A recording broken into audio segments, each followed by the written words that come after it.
her that she wrote. Just give me the line. 1, 2, 3, hit me. Jamaican music is world-renowned, with legends like Bob Marley who have paved the way for today's stars. Is Jamaica really benefiting from its musical prowess? Tune in to CAMEO to find out.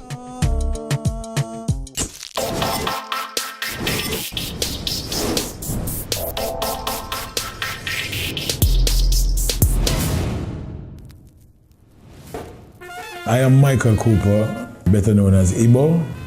At present, one of the senior lecturers at the Edna College of the Visual and Performing Arts School of Music, one of the founders of Inner Circle, one of the founders of Third World, and the present chairman of the Jamaica Reggae Industry Association, JERIA.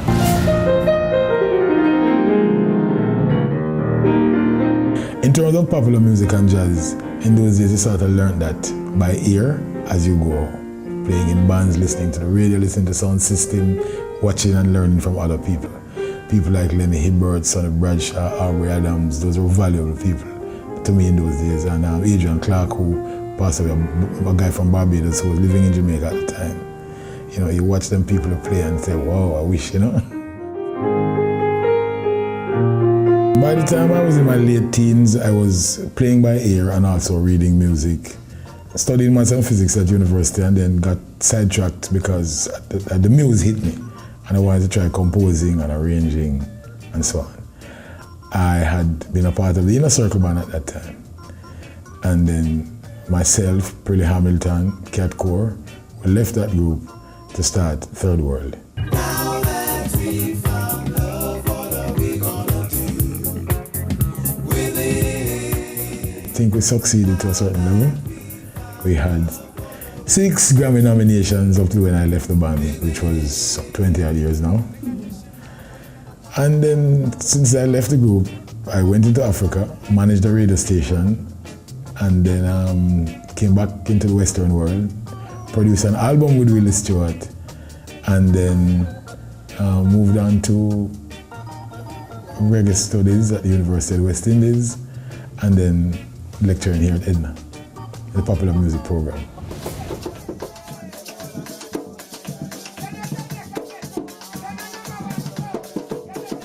Of course, being a majority African society, you look at what we call African retention. Some people call it folk music, but it's a term that is no longer in vogue. Of course, we have our roots also in Europe, so classical music and the influence of jazz from the United States, the influence of Chinese and Middle Eastern culture and the Indian culture in our music. So we start there, and then we look at some of the innovation that came up, especially in the post-war period. And one of the things that happened is we had a style of music that was popular right around the 20th century, beginning of the 20th century, we call mento. It was often confused with calypso. Mento had influences, of course, in the roots culture of Jamaica, but also people going to Panama, the nearness of Cuba, and so on. Eastern Caribbean, you know, migration, ships, the influences came in. We moved from there to look at how the post-war farm work influenced the music when rhythm and blues was evolving in the United States. And rhythm and blues became very popular with the young people in Jamaica and actually had a very important part to play in the spanning of our recording industry.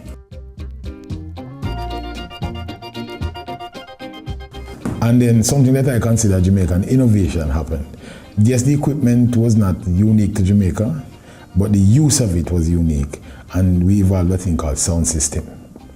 Now, I know it's debatable because I'm not saying that amplifiers and turntables weren't happening overseas, but the use of it to keep big dances in what were lawns or halls, right? Creating the days when dancehall was 2 words, right?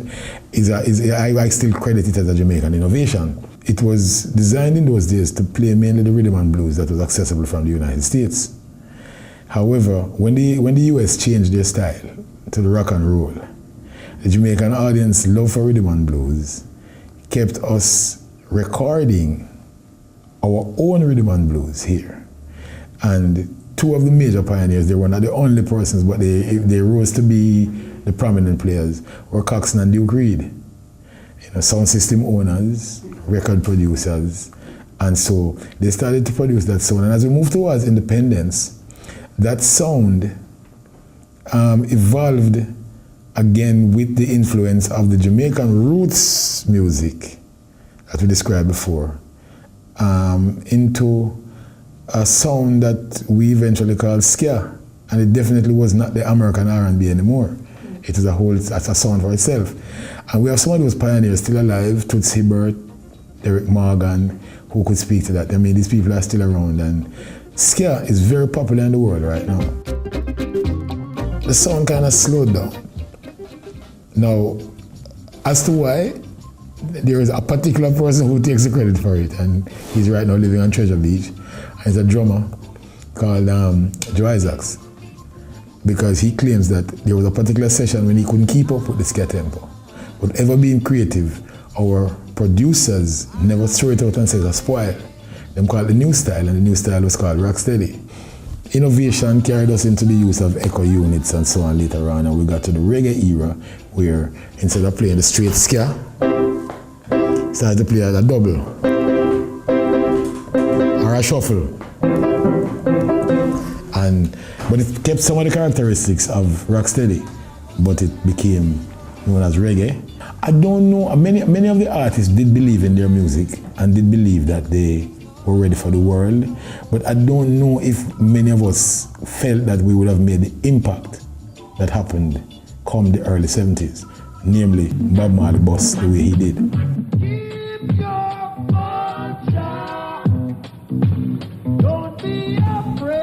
I mean, Bob Marley's impact on the world was unprecedented, and I'm not saying we didn't have artists before like the Blues Busters who made international name for themselves, Millie Small and so on.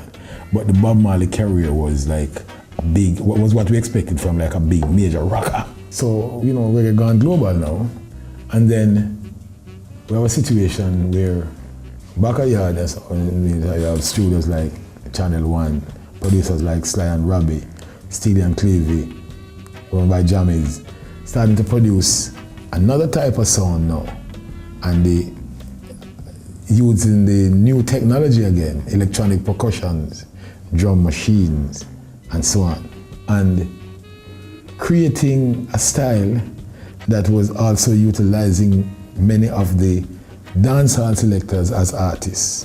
I mean, I know I'm leaving out a lot because of time, and there's much more to cover because each of our artists is a whole book. But we now evolved a style now we call dancehall, and dancehall now becomes one word rather than two. But all along the way, it was music for dancing, so it's always dancehall music as two words, but the style is now called dancehall. Prominent DJs like, you know, Manley Buchanan back in the day, we had King State, Manley Buchanan as big youth. Now we get into a situation where you had Yellow Man, and then you get Shabba, and you know, Lady Saw later on, so on, Lady G, Patra, you know, Michigan and Smiley in the early days, you know what I mean? We have to also give credit to a major festival promoted by Synergy back in there called Reggae Sunsplash. It was the beginning of what is now an international movement again. The big reggae festivals, days of artists doing Jamaican original music from ska to dancehall. That has evolved, you know, a Rebel Salute, you know, have some fest, you know, and of course major festivals abroad like Rotterdam and Reggae on the River and so on. But we have to remember that Sunsplash started it all. Coming up next. Of course, there was the whole business of publishing. I've always been there, you know, your songwriters' rights. Although I will say in the early days in Jamaica, we misunderstood that a lot and it was abused. But what can be done differently to improve the industry? Ibo Cooper expounds. Business then, there's a significant difference. Let me start with the music itself. In the pre-computer era, many of the persons composed their song, made up their song, and then went to musicians to get the arrangement done. So you go to an audition with your tune. I can speak to, for example, Cherry O Baby, which is one that me and Inner Circle played. Eric Donaldson came to the festival song audition with his song already prepared, and he would sing it down for you and you find the rhythm, and you know, it's like, oh Cherry, oh baby, you have that ready. Computer era, people started to build rhythms, and then producers would do some things on the rhythm. So people got used to writing to the rhythm. There's nothing wrong with it. I'm not saying one is better than the other. It's just a change in the way. However, one of the things that was affected, I'm not saying it was adverse, I'm just saying it was affected, was the concept of the harmonic structure. Let me give you an example. Living on free food tickets, water in the milk from the hole in the roof where the rain came through. What do you do? Ooh, tears from your little sister, crying cause she hasn't got a dress without a patch for the party to go. What do you know? She'll get by. Now you see how many cards I'm changing there, right? Okay, what happened in the computer era? I get something like 2 cards. And the person goes, living on free food ticket, water in the milk from the hole in the roof where the rain came through. What can you do? Oh. So that is musically some of the changes. There are many more that happen. However, business-wise, in the early days of sound system, there was also a thing called a jukebox, which is a music vending machine. And that was a driving force in the music industry at the time. Records were pressed on vinyl, plastic, and you could get, it's a 2-for-1 because you have an A side, which you call the hit side, and a B side, which you call the flip side. And record sales was very important because the jukebox, a popular tune would wear out. After a while, the nail dig it up. So a popular tune would wear out, and so you'd have to replenish your supply. So that's part record sales. All right. Of course, there was the whole business of publishing. Always been there, you know, your songwriters' rights. Although I will say in the early days in Jamaica, we misunderstood that a lot and it was abused. Okay. What changed was the invention of things like the digital audio tape and the CD players. It changed the medium.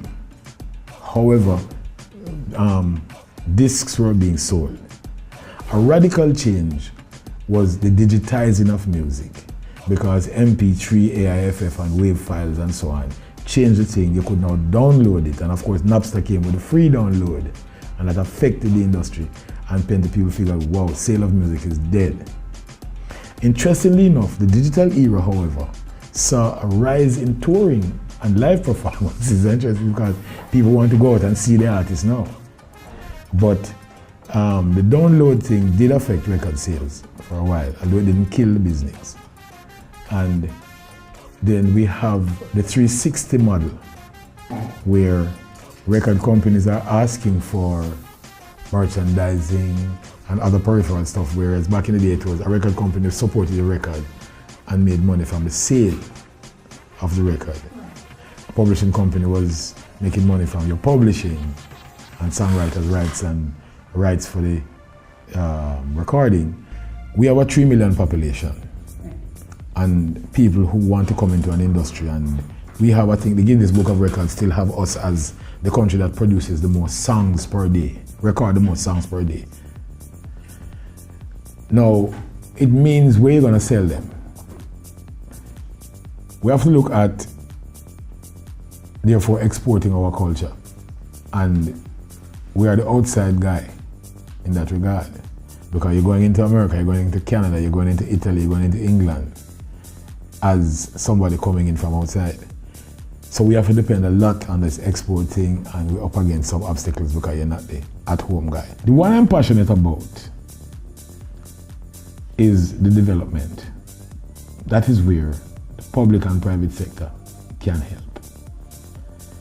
There's an article put out recently, and I circulated it among my friends and the JARIA membership, that the British music industry has come back to the forefront internationally because of a £500 million investment. So, Adele, Sam Smith is not butt up and catch. It's not a buck up. It's not a try a thing. It is designed. The challenge that we face nationally is this. We're waiting for the tree to bear fruit. But how do you feed the farmers in the interim? Okay. Who buys the seed and the fertilizer? That is the part of it that is not being addressed. So what we're doing, we are glorying in people who have taken a risk individually, not nationally. The persons take a risk individually, they become a success, and then they run behind them with the black, green, and gold and say, Jamaica! It was an individual person who won. Right. Coming up next. We've had so many music forms, but modern Jamaican music is really defined as that which moves from ska to what we have today.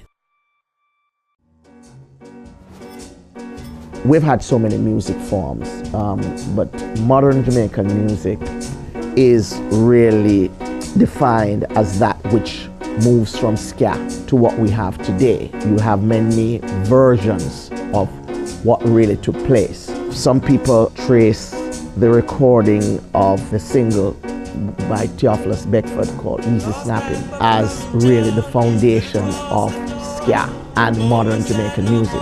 There are differences of opinion, but most people tend to cling to that version. And then what happens after that is that we moved into the rocksteady era. You know, that was in the late 60s, maybe about 66, 67. Then we transitioned into the reggae era that was in the late 60s, 68 going on. And then during the 80s, it was the dancehall, with people like Yellow Man and all of these artists, The music became more rhythmically driven and had less emphasis on melody. Clyde Mackenzie was the founding general manager of reggae radio station Irie FM. He later became director at Shockin' Vibes Studio Productions, where he produced recorded music and live events. He was also the co-producer of Beanie Man's Grammy-winning album, Art and Life. The thing about the music business is that it has a number of income streams. There is the live performance aspect, there is the recorded music aspect, there is what you call publishing, in the sense that you earn from the ownership or having interest in a song. There are other aspects, merchandising and different ways that artists are able to exploit their own images.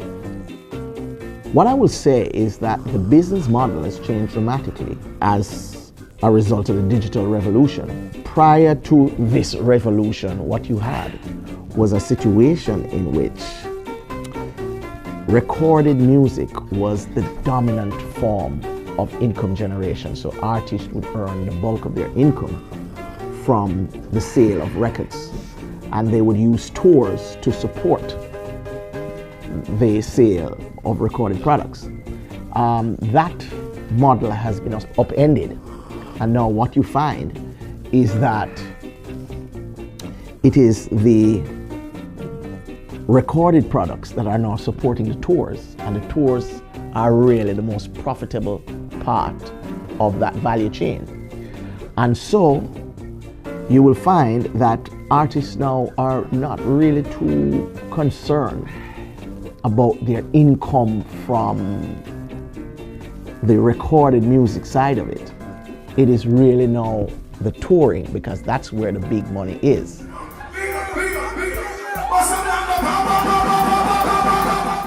The kind of money that artists used to make and the kind of revenue that producers in Jamaica used to generate, I'm not sure they are making that kind of money today, because what has happened is the developments in the digital age. The new digital model, I don't think artists make as much money as they used to do. And there's a reason for that. One of the things I believe is that at least they don't make as much money from recordings. internationally. For example, you'd find in days gone by,